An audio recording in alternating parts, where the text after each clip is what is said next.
Hello mga madam. At mayroon pa akong dumating na parcel. Ipapakita ko po sa inyo kung ano ito. Ay, dumating na yung aking halaman mga guys. Ayan. Yung aking palmera. Ayan po mga madam. Dumating na siya.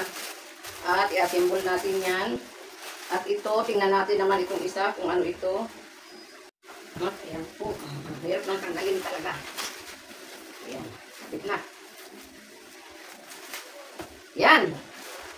Ito po yung aking doormat na in-order na buy one take one. Isang mahaba at isang maiksi. Yan po pala yung aking parcel na dumating. Tingnan natin kung ilang peraso po yung dahon kasi sabi 18 leaves daw po ito. Yan. Ayan po yung parang talbos. Ayan po yung nasa ibabaw daw ilalagay po ito. Tapos ito po yung sa ilalim. Yung medyo dark na yung kulay ng dahon. Ayan. Ayan po yung kanyang puno at ilagay na lang natin ang dahon dito. Ganyan po pala yan. Asimbulin natin. Tapos ilagay natin dito sa loob ng paso. Ito dito sa ilalim ng paso. Itong mga anuhan natin, balutan. Ito munang ilalagay natin dyan, palaman. Para magkaroon po ng laman yung ating paso. Bago natin isuksok itong ating halaman dyan. Lagyan muna natin dyan ng ganyan. Kasi wala pa tayong mga bato. Order pa si Mamita. Yan, ganyan lang muna. Okay, symbol muna natin. Tapos, ilagay na po natin isa-isa yung ating halaman.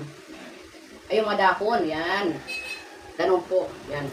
Kasi yung pang sabi doon sa inorderan ko, yun ang sabi. Bago yung medyo bata pa, ito sa pinakaibabaw dahil ito kunyari daw yung talbos.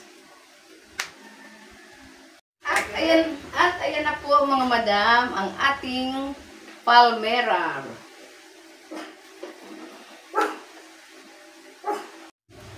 Ready na po. Ayan, ang ganda. Ang ganda mga madam. Kala mo tunay. Kasi ilalagay ko lang po dito ito sa may tabi ng sala. Para hindi na ako magdidilig. Pupunasan ko na lang siya dito. Yung mga alikabok, ganyan, punas-punas na lang. Tapos mag-order pa ako ng yung mga bato na maliliit sa Lazada tayo order. At yung mga ganyan po, ilalagay natin sa ibabaw. Yan, i-display ko na. Ayun na po siya mga madam sa kanto.